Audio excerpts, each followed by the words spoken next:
Good morning everyone. Welcome back to our online classes. We have continued with our second lesson of civics, that is constitutional design.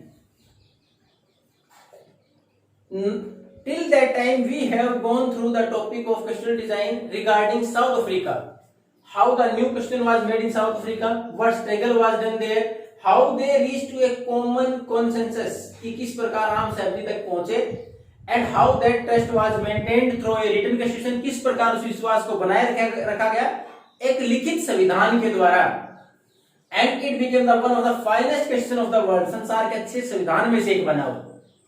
अब बारी आती है कि हमारे पास भारत के संविधान की व्यवस्था किस प्रकार की, किस प्रकार भारत के संविधान को लिखा गया, किन लोगों ने लिखा, किस प्रकार उसमें जो कॉमन हमारे पास बेसिक जो भी हमारे पास उसके कंपोनेंट्स उसको डिसाइड किया गया। इससे पहले हमने पढ़ा था कि इस संविधान की जरूरत क्यों है, वो भी साउथ अफ्रीका के एग्जांपल से पढ़ा।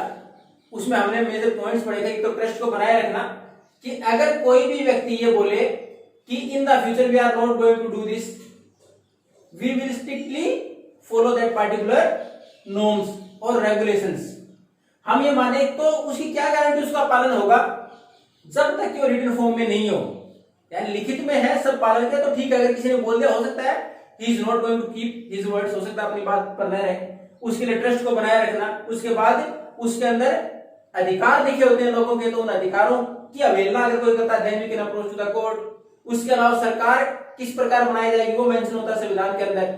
उसके साथ साथ सरकार की पावर्स की लिमिटेशंस होती हैं कि सरकार किन अपनी पावर का इस्तेमाल किस लेवल तक कर सकती है। ये सारी चीजें मेंशन की गई है संविधान में, संविधान उसी के लिए जरूरी है इन सारी चीजों को मेंटेन करने के लिए। अब हमारे पास है भारत के संविधान की बात करें तो जिस प्रकार हमने साउथ अफ्रीका में देखा कि इतना आसान नहीं था संविधान को बनाना, क्योंकि एक लंबा संघर्ष करना पड़ा, और वो किसके बेस पर था, अपार्टहेड रंग भेद की नीति के आधार पर। लेकिन भारत में ऐसा कुछ नहीं था, उसके बावजूद हमारे लिए भी इतना आसान नहीं रहा संविधान बनाना। क्यों आसान नहीं था? Because of a large diversity, इतनी सारी विविधताएं भारत में, धर्म के नाम पर, जाति के नाम पर, भाषा के नाम पर, संस्कृति के नाम पर इतनी सारी हमारे पास विविधताएं थी। उन सभी लोगों को साथ लेके चलना, सब लोगों के विचारों को सम्मिलित करना। उसके साथ साथ हमारे सामने जो दूसरी सबसे बड़ी समस्या थी कि हमारा जो पार्टीशन हुआ, जो विभाजन हुआ, it was on the basis of religion, धर्म के नाम पर हुआ, और दोनों ही साइड लगभग 10 लाख लोग मारे गए। तो अब उस दोनों समुदाय के अंदर विश्वास बनाए रखना आगे संविधान के अंतर्गत वो बड़ा मुश्किल था। यानी पहले इतनी सारी डाइवर्सिटीज उनको साथ लेके चलना, उसके बाद दूसरा हमारे सामने जो हुआ पार्टीशन, जो कि रिलीजन के नाम पर था, हिंदू मुस्लिम के नाम पर, उसमें 10 लाख के करीब लोग मारे गए। फिर वापिस दोनों के बीच में विश्वास बनाए रखना हमारे सामने एक बहुत बड़ी चुनौती थी। माइनॉरिटीज जो अल्पसंख्यक है उनको सुरक्षा प्रदान करना, तो हमारे सामने चुनौतियां कम नहीं थी।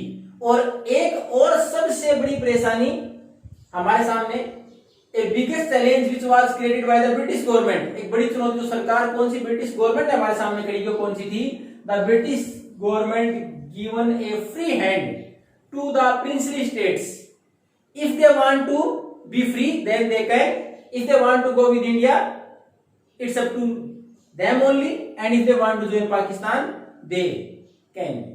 अब उसमें दे रखा था कि ब्रिटिश जब हमारे यहां से गए, उन्होंने हमें जब आजाद किया, उसके बाद जो आपने कैबिनेट मिशन देखा था जो भारत में आया, तो हमें जो पार्टीशन के लिए जो प्रस्ताव दिया गया उसमें क्या क्या मेंशन था, प्रिंसली स्टेट्स हैं उनको छूट दे दी गई, जो रियासतें थी उनको छूट दे दी गई कि अगर वो चाहे तो स्वतंत्र रह सकती हैं, अगर चाहे तो भारत के साथ चली जाए, अगर पाकिस्तान के साथ जाना तो पाकिस्तान के साथ चली जाए। यानी उनको फ्री हैंड दिया गया। एक बहुत बड़ी चुनौती थी प्रिंसली स्टेट्स को देश के अंदर शामिल करना, एक व्यवस्था में शामिल करना। तो हमारे लिए इतनी सारी परेशानियां थी।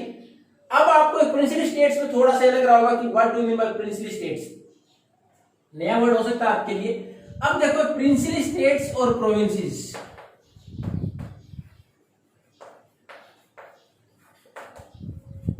ये दो वर्ड ब्रिटिश गवर्नमेंट के टाइम पर जो इस्तेमाल किए गए। प्रोविंसेस, ये प्रोविंसेस तो वो एरिया थे which were directly controlled by the British government, वो एरिया जिनके ऊपर सीधा नियंत्रण था अंग्रेज सरकार का। और प्रिंसली स्टेट्स वो थे which are ruled by the Indian kings, उन्होंने कुछ शर्तें मान ली ब्रिटिश गवर्नमेंट की, सुप्रीमेसी को मान लिया और उनको फ्री छोड़ दिया कि वो शासन कर सकते थे अपने यहाँ। तो प्रिंसिपल स्टेट कौन से थे? जहां हमारे खुद के राजा शासन करते थे, and these are more than 500। और उस टाइम पर भारत में लगभग 500 से ज्यादा रियासतें थी भारत में।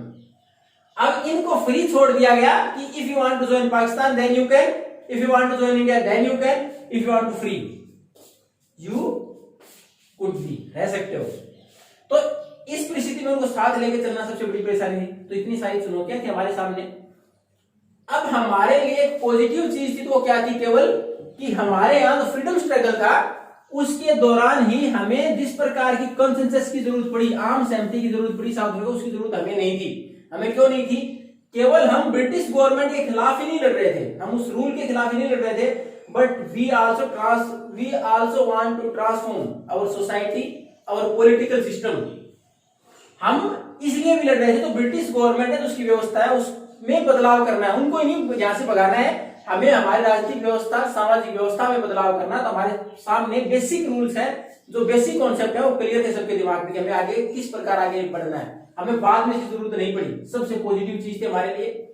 अब उसका एक एग्जांपल देखें तो पहली बार भारत के लिए संविधान की ड्राफ्टिंग 1928 में मोतीलाल नेहरू,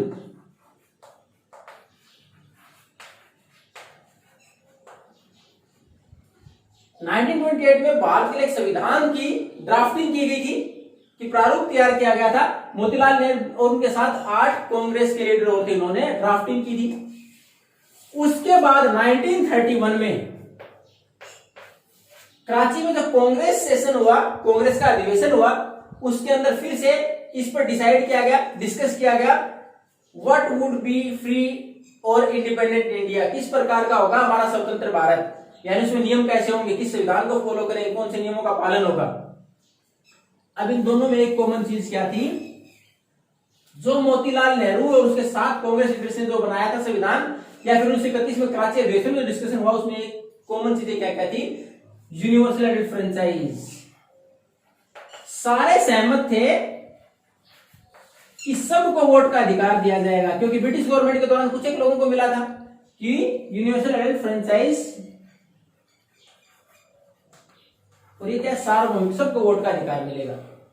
दूसरा, some basic rights like right to equality, right to freedom will be given, कि स्वतंत्रता और समानता का अधिकार दिया जाएगा, दोनों में कॉमन थी। उसके साथ साथ प्रोटेक्शन टू द माइनॉरिटी, अल्पसंख्यक है उनको सुरक्षा दी जाएगी। Minority which are smaller in number, जिनकी संख्या कम हो, वो माइनॉरिटी है। हमारे रिलीजन के नाम पर डिस्कस करते हैं, हम इसको रिलीजन के नाम पर माइनॉरिटी मानते हैं। किस प्रकार? एक्सेप्ट हिंदूज, आइदर सिख, मुस्लिम, जैन, बौद्ध, क्रिश्चियन, सारे के हमारे माइनॉरिटीज हैं। तो माइनॉरिटी की संख्या कम, उनके अधिकारों की सुरक्षा की जाएगी। ये सारे कॉमन चीजें थी इन दोनों ही संविधान में। तो हमारे सामने ये चुनौती थोड़ी सी कम थी, क्योंकि लोगों के दिमाग में एक सहमति बन चुकी थी कि हमारा देश कैसा होगा, संविधान कैसा होगा। दूसरा हमारे सामने जो थोड़ा सा आसान था वो क्या था? कि we were very much familiar about the British political institutions, जो अंग्रेजों के राजनीतिक संस्थान थे, जहां से सारे नियम बनते थे, किस प्रकार व्यवस्था चलेगी, उससे हम फेमिलियर हो चुके थे। किस प्रकार फेमिलियर हो चुके थे? 1937 में हमारे यहाँ लेजिस्लेटिव काउंसिल के चुनाव कराए गए थे, प्रांतों में, इन प्रोविंसेस में चुनाव कराए गए थे। हालांकि they have given the voting right to few, कुछ एक लोगों को वोटिंग राइट दिए गए थे, लेकिन कम से कम हमें अपना मौका तो मिला। पार्लियामेंट किस प्रकार बातचीत, किस प्रकार डिस्कशन, किस प्रकार डिबेट होंगी, किस प्रकार के इश्यूज को रखा जाएगा, तो हम उनसे फेमिलियर हो गए थे कि किस प्रकार के पॉलिटिकल इंस्टीट्यूशंस होने चाहिए। उससे हम very much familiar with that particular political institutions. अब हमने ब्रिटिश से ये सीख लिया था कि किस प्रकार की व्यवस्था होनी चाहिए। हालांकि उन्होंने कुछ को दिया था, हमने यूनिवर्सल फ्रेंचाइज लागू कर दिया, सबको वोट का अधिकार दे दिया था, लेकिन हमने सीखा तो वहीं से। और इसी का परिणाम था कि 1935 में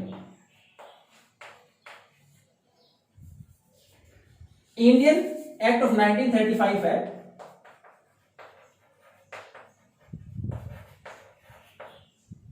गवर्नमेंट एक्ट ऑफ 1935, भारत सरकार अधिनियम 1935, तो ब्रिटिश गवर्नमेंट के द्वारा भारत में शासन चलाने के लिए बनाया गया था। We have taken most of provisions from there, हमने ज्यादातर उसके प्रोविजंस थे उसको हमने अपना लिया था।